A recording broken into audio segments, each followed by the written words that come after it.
Arrest him on what charge, Inspector? I'm going to arrest him for... He opened the safe. Yes, he opened the safe. And he closed the safe. You said he burnt the will.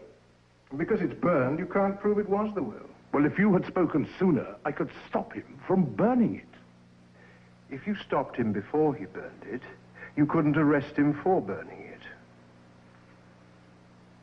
Well, that's true, Holmes. Yes, that's true. Holmes, are you saying that there is nothing that Inspector Lestrade can do? There isn't. You mean that man, who you say is the killer, is to escape justice? I didn't say that, Watson.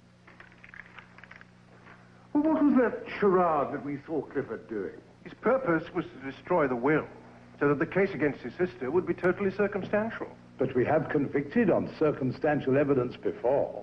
Not when there were logical alternatives. Such as? Oh, when he made his fortune in gold, he probably made enemies as well. Oh, really, Holmes? That was over 30 years ago. No jury would consider it now. The jury will consider it when a good lawyer calls it to their attention. That was 30 years ago. To say an enemy he made over 30 years ago on another continent shot him this morning in London, it's the rankest speculation. Yes, Lestrade.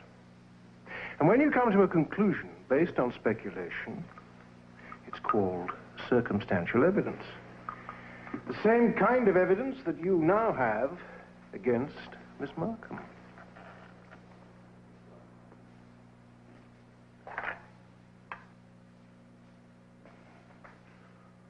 See my problem, Dr. Watson?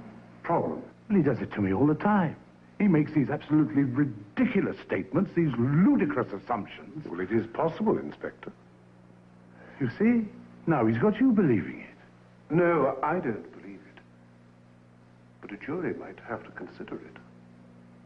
Would they? I believe so. And I believe that that is the point that Holmes was making. Don't you think so?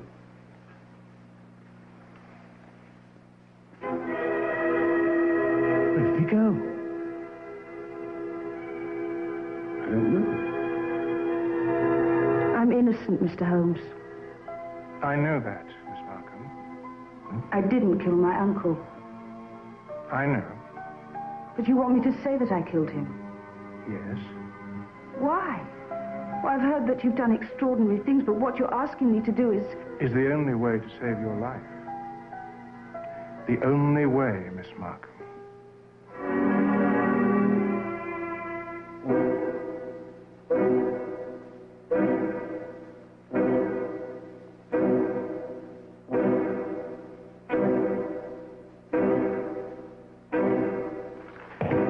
Johnson said you wanted to see me.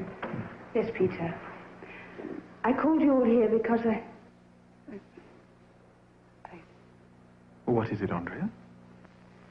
I just wanted to tell you all that I've decided to go to Scotland Yard tonight, now, to see Inspector Lestrade. Why? To confess. What? Andrea? I killed him. Oh, don't say that. You know it isn't true. Miss Markham, speaking as a lawyer, I believe I can say that if you do not confess, they will not be able to convict you in a court of law. Thank you, Mr. Denham. Mr. Holmes, would you order a carriage for me, please?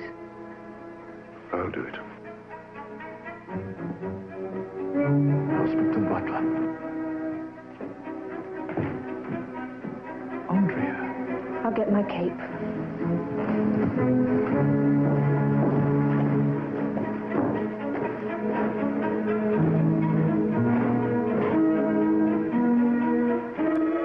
You did this?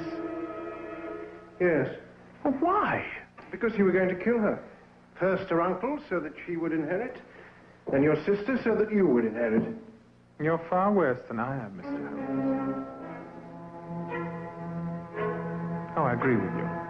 They probably won't send her to the gallows.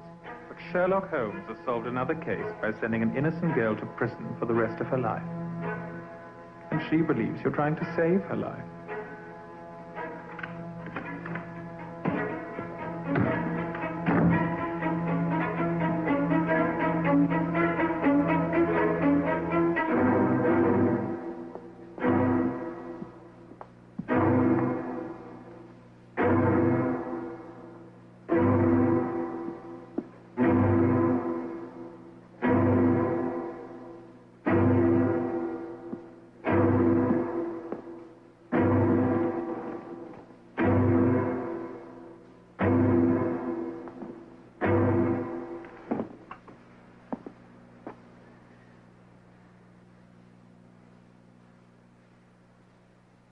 Would you have killed me, Peter? I'm going to kill you. As you killed my uncle? Yes. Holmes knew it, but he couldn't prove it. He's helpless. And he'd be just as helpless the second time. No, Mr. Clifford. Not the second time.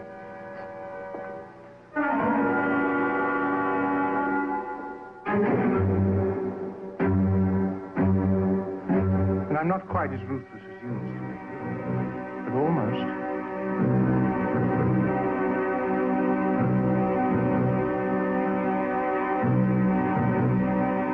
Almost.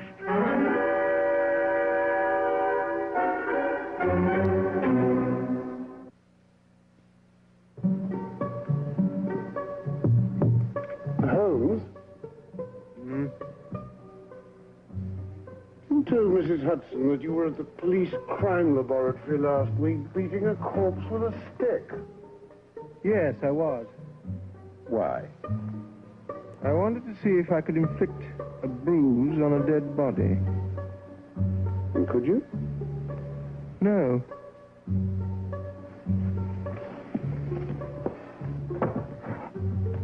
Holmes? Hmm? How did you know that the gun that Clifford pretended to take out of the safe was an Army .45 caliber revolver? If you wanted to distract someone's attention by removing a gun from a safe, what kind of gun would you have used? I should have naturally used the largest gun I could find. I'd have used an Army .45 caliber revolver.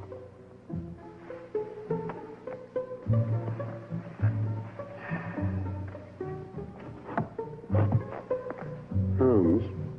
Yes? What did you...